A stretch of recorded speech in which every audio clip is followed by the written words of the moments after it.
የጉራጌ ብሔር ያኗኗር ዘይቤውና የእርስ በርስ መስተጋበር የፈጠራቸው ድንቅና አስተማሪ የሆኑ በብዙዎች ዘንድ አግራሞትን የፈጠሩ የሚዳሰሱና የማይዳሰሱ ቅርሶች ባለቤት ብቻ ሳይሆን አንጸባራቂ የባህል እሴቶችም ያሉት ነው። ለአብነት በጥቂቶቹ እንኳ ብንጠቅስ ጥንታዊና ታሪካዊ ገዳማትና መስጂዶች፣ የጥያ ዓለም አቀፍ ቅርስ፣ የጊቤ ሸለቆ ብሔራዊ ፓርክ፣ ፏፏቴዎች፣ ጥብቅ ደኖች፣ የጆካ የጎርደና የፈራገዘኘ እና የሲናኖ ባህላዊ የዳኝነት ስርዓቶች፣ የአባቶች የቃል ኪዳን ትውፊታዊ ስርዓት ጉርዳ፣ ሀተራት፣ የትውልድና ሀገር፣ የመባረክና የሰላም ማጽኛ የምርቃት ስርዓት ፈቸት ወይም ኬርታ፣ የሰርግ የአንቄት ወይም የፍቺ ስርዓት፣ የወጣት ሴቶች ዓመታዊ በዓል ይምር ይምር ነቆ፣ የእናቶች የምስጋና ቀን ወግና በድራ፣ የገና ጨዋታ፣ የፈረስ ጉግስ፣ ደማዳ፣ እቁብ፣ ውጆ፣ ደቦ ወይም ጌዝ፣ የዘመናዊ የምህንድስና ጥበብን እጅግ የሚያስንቅ የባህላዊ ጎዳናና የቤት አመሰራረት ጀፎረ፣ የባህላዊ ምግቦችና መጠጦች፣ በብሔሩ ዘንድ እጅግ በድምቀት የሚከበሩ የመስቀልና የአረፋ በዓላት በትንሹ ተጠቃሾች ናቸው። የጉራጌን ባህላዊ ሃይማኖታዊና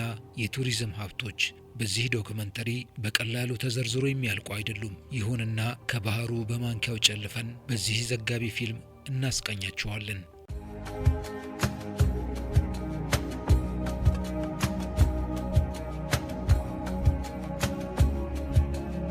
የጉራጌ ብሔር ከሰብአዊና መንፈሳዊ ሕግጋቱ ጋር ሊነጣጠሉ የማይችሉ ታሪካዊና ተፈጥሯዊ ቅርሶች መካከል ጀፎሮ ወይም የገጠር አውራ መንገዶች ተጠቃሽ ናቸው።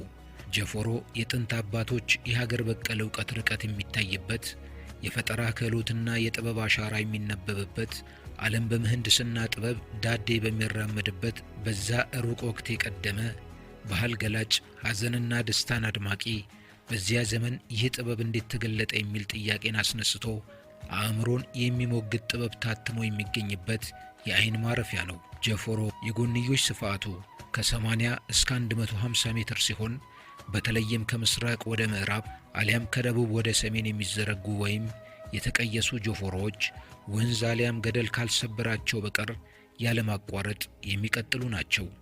ጀፎሮ በብሔሩ አባቶች መሪነት ተሰፍሮ የሚለካና የተቀየሰ በመሆኑ የራሱ የመሬት ልኬት ኮሚቴዎች አሉት። ኮሚቴዎቹም የጉራጌ ኢዥርዳነ በመባል ይታወቃሉ።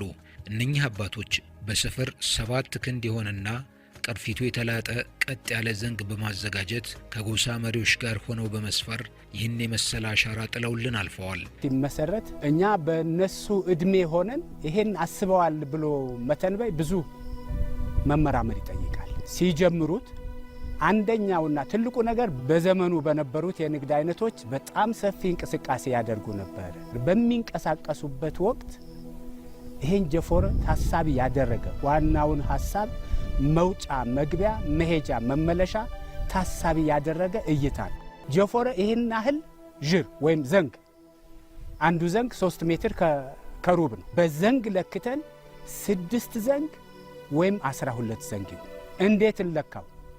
ከመሃል የቆርቅየ ወይም የመሃል ቅየ የሚባላል። መሃል መነሻ መሃል የቆርቅየ ወይም የሂንቅየ ይባላል።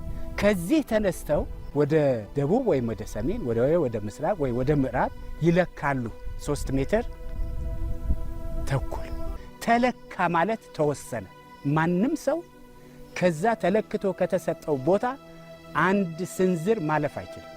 ስለ ጀፎሮ ታሪክ ፋይዳ በቀላሉ ዘርዝረን የምንጨርሰው ባይሆንም የቀደምት የአባቶች የጥበብ አሻራ የሆነውን ጀፎሮ የተጋረጠበትን የህልውና አደጋ ሊያስወግድ የሚችል የገጠር ልማት ኮሪደር መምጣቱ መልካም አጋጣሚ ነው። የለውጡ መሪ ዶክተር አብይ አህመድ ባስጀመሯቸው የከተማና የገጠር ኮሪደር ልማቶች የጀፎሮ ድንቅ ጥበብ በሞዴልነት አንስተዋል። የጉራጌ አርሶ አደሮች ቤት ሲሰሩ በፍጹም ድንበር አይሻገሩ። ሁሉም ቦታ አንድ ቀን መኪና ገብቶ አያውቅም። ልክ መኪና መንገድ የሚመስል ግን ይተዋል። የኔ አጥር የሚቀጥለው አጥር ጋር ክፍት መሃል ላይ አለ። ቦታው መኪና የለውም፣ ግን አንድ ቀን እንኳን ከሆነ በሚል ይመስለኛል። በሁሉም ቦታ ግን ፕላን የሆነ ነገር ታያላችሁ። ይህንን ዲዛይን ከመስራት ብለን የእኛ ሀገር የምህንድስና ትምህርት የሰሩ ሰዎች እኮ ይሄን ዲዛይን ለማምጣት ነው 5 ዓመት 6 ዓመት የሚማሩ። እነዚህ ሰዎች እዛ ሳይደርሱ ከደረሱበት ለምን ነው የምናስገድዳቸው? ከቻለ ዲግሪውን አመጣን እንስጣቸው ለነሱ። መሰልጠን አለ። ስልጣኔ በነገራችን ላይ በህግ መመራት ማለት ነው፣ ሌላ አይደለም።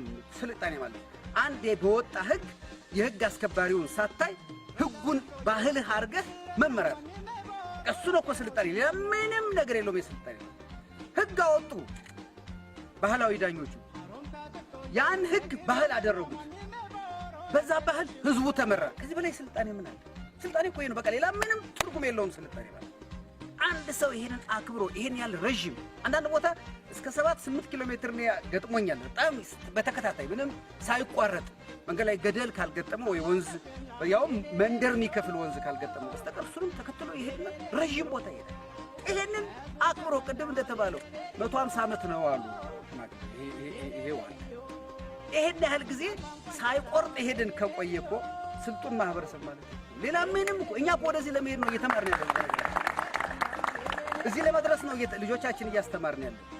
እና እኔ እንዳውም እዚህ አካባቢ ያሉትን አመራሮችና እዚህ አካባቢ ያሉ ሽማግሌዎችን ወቅሰው ይሄን የመሰለ ነገር እንዴት ደብቃችሁ ትይዛላችሁ?